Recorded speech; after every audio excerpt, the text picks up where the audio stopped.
Back with you on the next round. Let's talk some Auburn football with Elijah McAllister. Brownie, brought to you by our friends at CraneWorks. The big guy, Elijah McAllister, with us now. The big guy says, look for the big dog, CraneWorks and RentalWorks. The Auburn Jack linebacker with us on the JohnstonRVCenter.com hotline. Welcome in. Elijah, how are you today, my friend? Great. Thank you for having me, as always. How y'all doing? Buddy, we appreciate you coming on. We're doing fantastic. That was a weird game to watch. It was late. It just kind of played out strange. Just an environment you don't see Auburn play in a lot. Was it a weird game to play in? Did it have the same weird feeling inside the stadium? Honestly, not so much, because we had I think about 10,000 or more fans travel from all across the country to come support us in Cal. So it kind of felt like, like we were supported really well there, and it felt comfortable in that stadium. Obviously, with the travel and everything going on, that was a big emphasis on the week, but I felt like, we handled it pretty well and got the win, so that's a positive. So yeah, it didn't feel too crazy. Obviously, it's nothing like the SEC stadiums, but our fan traveled well, so it felt nice. Aesthetically, not a incredible game to watch if you like offense, but defensively, both defenses played good. You guys forced 3 turnovers. You only gave up 273 total yards. All in all, how did you guys feel about your performance on that side of the ball? Well, as a defensive guy, I felt great about our performance. I felt like we did a great job of stopping the run and creating turnovers, and also holding the other team to less points than us. So I felt like as a defense, we did really well. And then the offense, obviously, it wasn't, what they wanted to put out on tape because of a few turnovers and everything in between. Nonetheless, they still played pretty well. I know the guys watched the tape. They had some stuff they needed to improve on, but they felt like they still, performed at a decent level. And I was excited, again, like we're 2-0, and that's something that's in a way tough to do when you consider the travel and everything in between. That's still a Power 5 conference opponent. So I'm just happy our team played well. We got the win. So. Yeah, I want to ask you, because you've been through this league before. Was it an SEC-like rushing attack that Cal brought as you watched it on tape and then you experienced it? Do you think that'll help you when you face a physical SEC schedule coming up? And the other part of that was, with the offense not scoring as many points, do you think this game sort of helped build confidence on your side of the ball that when you get into the closer conference games that are ahead on your schedule, that you guys have to get stops, and you sort of proved you did that in this game? Those 2 points seem like it could carry a long way for you all season. Yeah, I mean, you build confidence throughout the season and on both sides of the ball, all 3 phases. So I think that game is a great confidence builder for us. They ran the ball pretty well against North Texas the week before, so we knew their rushing attack was potent, and it could, strike if we didn't do our assignments and do what we needed to do. And we took care of business when we went out there on Saturday. And I just feel like, family helps each other out. And we talk about being brothers and being a family on the football field. So there's going to be times where we're going to need to pick up the offense like we did this past week. There's going to be times where they need to, score more points to the other team because, we're not doing what we need to do. But that's what family's for, right? We're going to, lean on each other and continue to bounce things off each other. But I was, happy about the way the defense performed and just continuing to stop the run and focusing on ourselves. And like I said, they had a great rushing attack, going in, and it was potent, and we knew that they were good. We handled our business, though. Auburn Jack linebacker Elijah McAllister with us. He joins us each week, courtesy of CraneWorks. The big guy says check out the big dog at CraneWorks and RentalWorks. He's on the JohnstonRVCenter.com hotline. Eugene Asante, have you guys seen this in practice out of him? Because nobody's been prepared for this so far. Yeah, I mean, we call him Mr. Let's Work. I mean, his slogan is Let's Work. Let's work. He always says Let's Work, and he's all about the work. This guy has been putting in countless hours in the offseason, countless hours in fall camp, and just continuing to elevate himself as a player and also as a person, as a leader on his defense. And just seeing him, finally, do what he is called to do on Saturday. So you guys can see it, the fans can see it. It was just amazing to see for him to put it on tape Saturday, because we all knew in the locker room and in our building who he is and who he can be. I was just happy he did it Saturday, and I'm excited for him to continue to elevate as a player and as a person as we continue on this year. And I'm just, happy for him because he played a hell of a game. No, there's no doubt he did that. Are you, like, as another defensive player, do you get excited seeing it in this aspect that now there are a lot of teams that are going to have to adjust their blocking to identify where he is, and that only helps every other defender, that there is so much focus put on where he is on the field, and he may even draw 2 blockers sometimes. And that means everybody else only gets the 1 if they get any blocking at all. Yeah, I mean, you know how it is in sports. If everybody has if everybody elevates themselves as individuals, the team in turn gets better. So the higher level of play you have, each individual on the defense, on the offense, and special teams, each 1 out of 11 raises their level of play, then ultimately everybody, eats off that. So it's just nice to continue to see guys show up and continue to elevate their play and continue to get better. And again, Eugene was just a guy who decided, to do it on Saturday, and it was just nice to see. And I was so happy for him.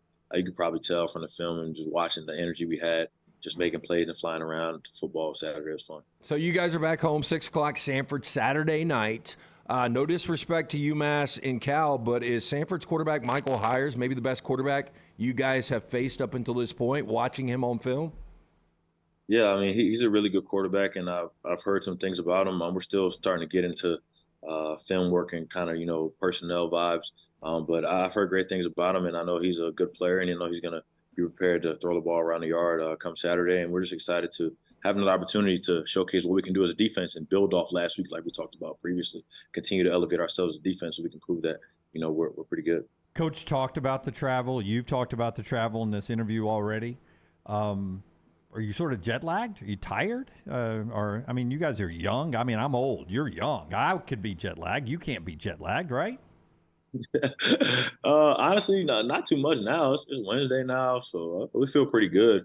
I think what helps, honestly, is that we get to play a night game in our home stadium, so you kind of juices get a little flowing more than anything else. So I think coming into this week, having a home game, a night game in our stadium is fun, and we're kind of excited for that. But I think jet lag wore off.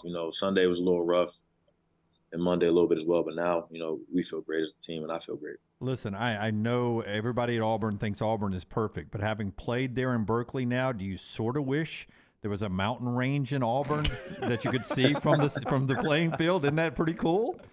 Yeah, it was cool, honestly. And even just taking a trip, we our practice and doing different walkthroughs and just walking around the California, feeling the California air was nice.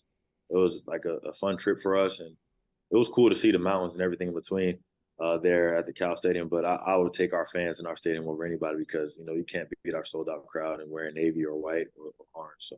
Yeah, but imagine that with a mountain back there. I'm kidding. Yeah, I'm not too good in the geography, but I don't even know if you can get a mountain like that over here. I don't know.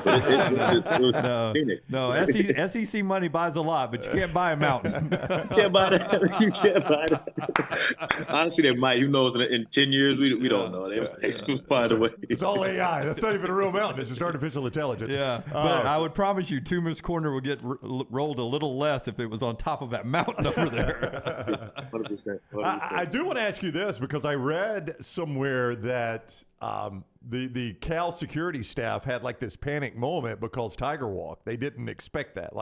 I think Auburn had warned them, hey, our fans like to have a Tiger Walk. They didn't know it was going to be like that. And they're like, oh my God, what are we going to do with all these people? There's 10,000 people here. There's 10,000 people staying inside. So you've experienced a Tiger Walk at home.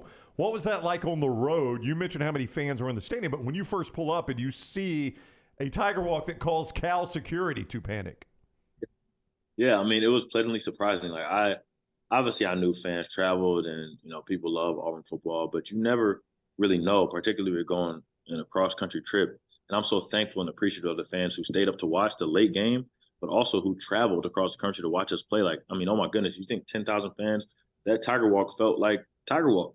And we're in California. I don't know, but it just shows the support and love that people have for our university and us as players and the team. So honestly, I was surprised when I walked off the bus, but I was happy it got me juiced up for the games. Did you go to In-N-Out Burger out there? No, I didn't. My dad actually traveled to the game and he got something. And I've been to California before, so I got it. It's one of my favorite places to get. These guys don't really dig it. I've changed. I like it, Elijah. It's been a little misrepresented here. I like it. People talk about it like, God himself dropped the burger down out of heaven. I don't think it's that great. So are you a Whataburger over? I am not. I don't know what I would say my best burger. Listen, I like In-N-Out Burger. I'm not criticizing it. They have come around a little bit more. Yeah. Elijah, you understand NIL. We have a lot of sponsors on this show, so we can't tie ourselves down to something unless it's being paid for. So we love our friends at several places, and we're not going to narrow them out. But I went to In-N-Out last time I was in Arizona. Went to one of the best In-N-Out locations I've ever went and loved the experience, and remember telling Lance about that. Yeah. But as I'm sure happens in some meeting rooms with you guys, we put it on the big board for them, and not everybody understands. Not doing. I've said I've changed on In-N-Out Burger there. Okay, So, he has come back a little bit. There was a point where these both said it was the most overrated fast food burger in history. Only because it's rated so high. Like, I mean, when you're number one, Elijah, you know, everybody's like, I don't know if they're really number one. But, Yeah. but to your point, you just asked me a question. I don't know who I'd put number one right now. Yeah. Has Reese's reached out to you yet? We're pushing hard on the Reese's cups. Has anybody reached out? I'm still pushing hard. I'm still eating them before every game and getting my boost up right before I go out there and kick off. So we're pushing hard. Right. Here's what we need this week from you, okay? If you can get somebody to video you eating them, and then drop that to Taylor Korn, good Auburn grad, and we'll push that out for you again. We need to get this happen. Yeah, It's got to happen. Text it to me, and I'll pass it on to Taylor. I will, for sure. All right. All right. Thank you, Elijah. Good luck against Samford. We appreciate the time as always. Man, thank you guys. Always see you next week. All right, buddy. All right, take care. Elijah McAllister with us on the JohnstonRVCenter.com hotline.